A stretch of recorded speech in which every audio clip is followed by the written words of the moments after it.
This amusement never ends. I wanna be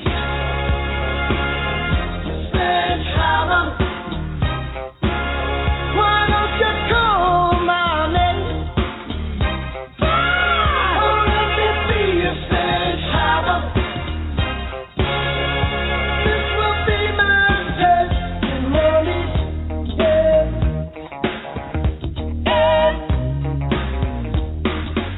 I've known Peter and his manager, Mike Large, for probably 20 years now. Starting off even before that, we had met a long time before that, well, maybe 5 years prior to that, when I worked at EMI in A&R.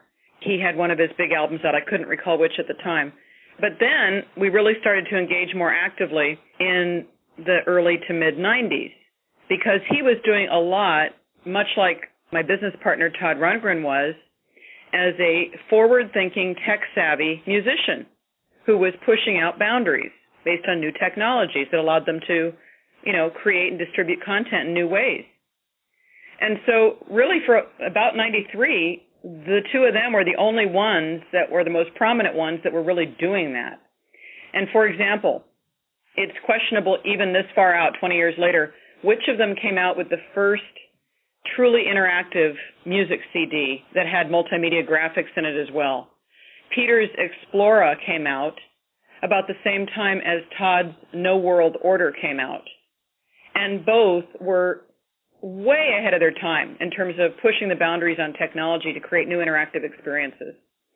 So I was running music and entertainment at Apple at the time, and I featured Peter and Todd in several different marketing campaigns, and had occasion to interact with him and Mike several times over a 10 to 15-year period. And then I didn't have much interaction with him at all for a couple years.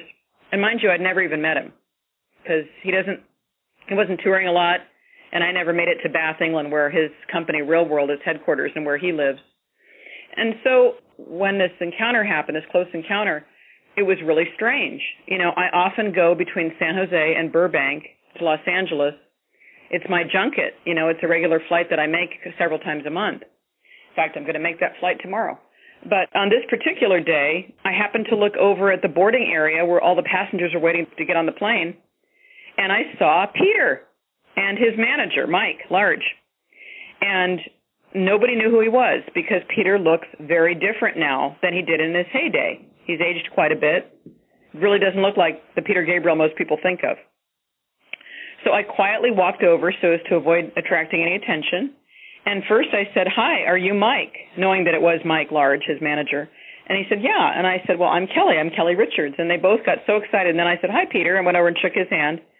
And we all just had this incredible get-together the first time we'd met in that moment and got on that same flight together and talked nonstop the entire flight, mostly Peter and me, connecting the dots for all kinds of different cross-connects we had, marrying music and technology and really the different things he was doing that were so exciting, the different projects he was working on. And in particular, we had a great time with the Sky Mall catalog that most airlines have with these goofy products that I don't know who buys them. And Peter, being an Englishman, really loves absurdity and was just breaking himself up, and me too, looking at these silly products and going, "Oh my God, who would ever buy that?" So it was an incredible, very fun flight, and we've been in touch since for different projects, but that remains the only time we actually met in person.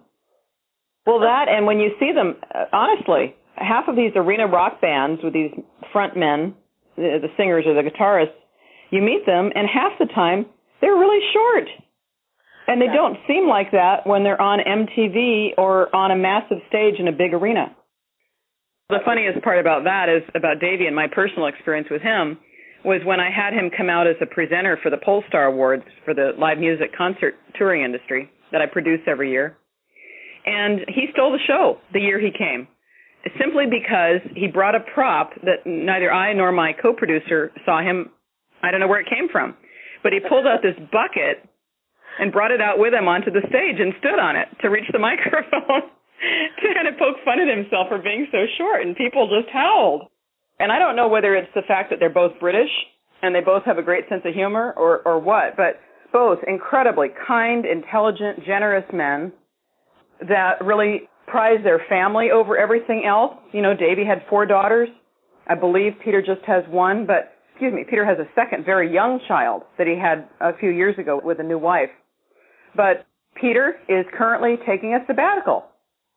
He's taking a break from all business activities and touring and recording. And the only exception to that is that he made an appearance at the TED conference a couple weeks ago in Los Angeles. But failing that, he is on sabbatical.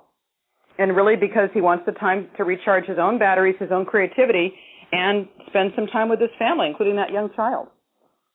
And I really applaud men in general when they do it, because I think they sometimes have a harder time with that in society. It happens in Silicon Valley with increasing frequency.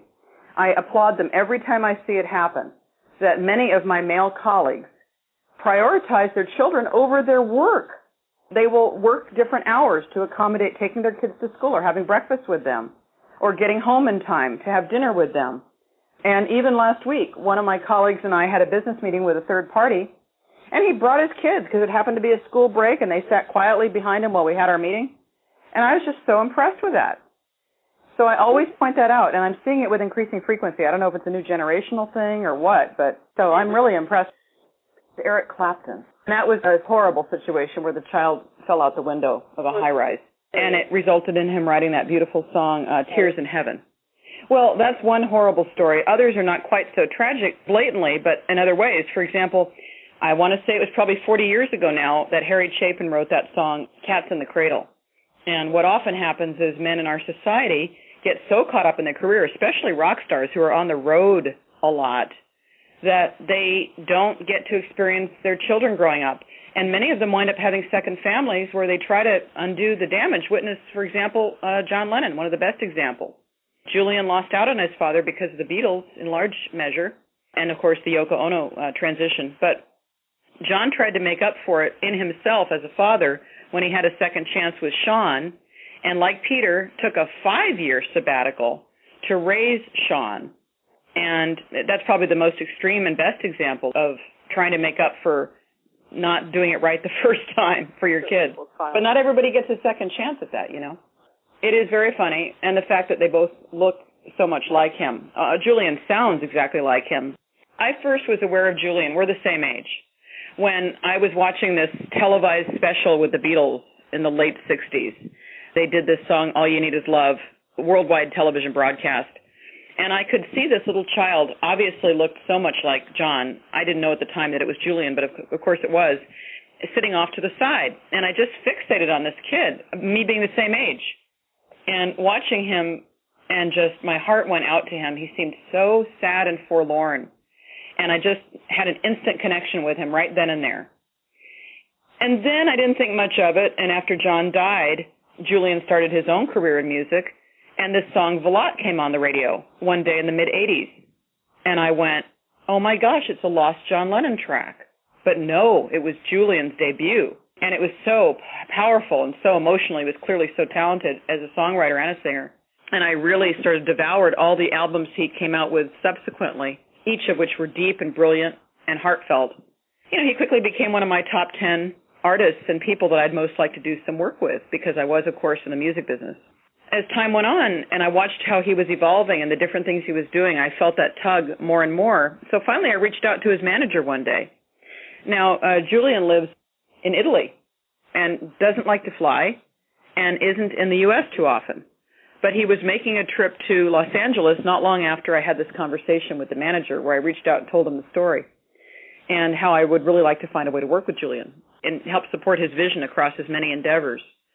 So, but first you have to meet somebody and build a connection and a rapport and some trust. Make sure that people know you're not a flake. And so I was given the opportunity, after being screened by his manager on the phone and in person, to make sure that that was the case.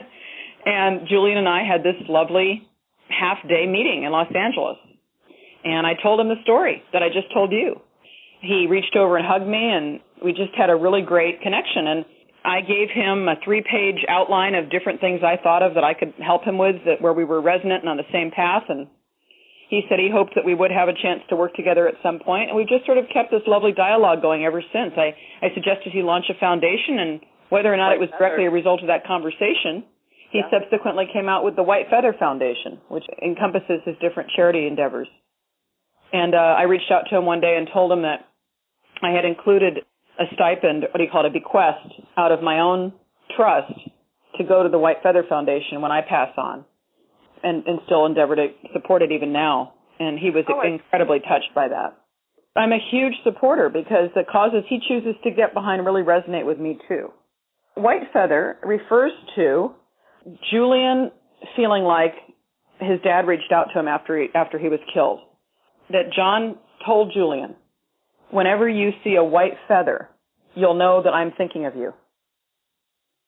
It was very powerful. I keep a white feather in my wallet at all times, and I have always done so even before I heard that story. So that really connected with me as well. So Julian was doing all these wonderful projects, humanitarian initiatives, and saving whales and dolphins, and doing films and documentaries, and supporting those that would make those kind of efforts. And so he decided to launch this White Feather Foundation to encompass all of those many wonderful projects and ventures. Outside of White Feather, he also has become a very talented photographer. He's got a whole photography career going. He owns a couple of sushi restaurants in California, one in San Francisco, one in San Jose, and one in Los Angeles. They're all part of the same chain. He's quite the entrepreneur.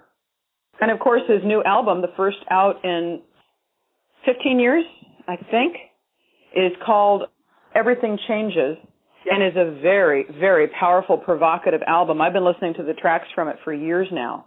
He took his time, obviously, to put this one out, and it just is magical.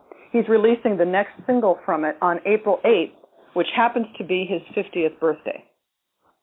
Oh, one other thing he did that was so impressive to me is he actually went around and over many, many years now has been buying back memorabilia of the Beatles and especially of his own father's items, which is kind of tragic that he has to actually go buy them back at market prices.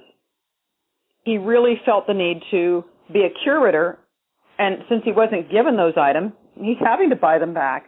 But he then subsequently put out a coffee table book of all of these items that he has collected, and it's really quite lovely. It's one of my prized possessions. There have been several biographies of his life, but I would want to do something in collaboration with him that really was an imprint of what he wanted to convey across all these different disciplines he's experimenting with, and really creating this life of his own, because I've done the same thing. There are so many parallels in our lives, it's just shocking when you think about it. Our lives have taken very different turns since that first encounter when we were little kids and I saw him on TV, but there's been this sort of tracking going on, this parallel life that's been lived in his way and my way. The common thread is that we've both sort of carved our own paths and done what we felt we needed to in our own lives, and it's very, very powerful. I would love to find a way to weave my favorite Julian tracks in throughout that project, because I certainly have many, many favorites of the handful of albums he's come out with in the past 30 years, close to 30 years. I want to honor his 50th birthday, and that's probably the best way to do it.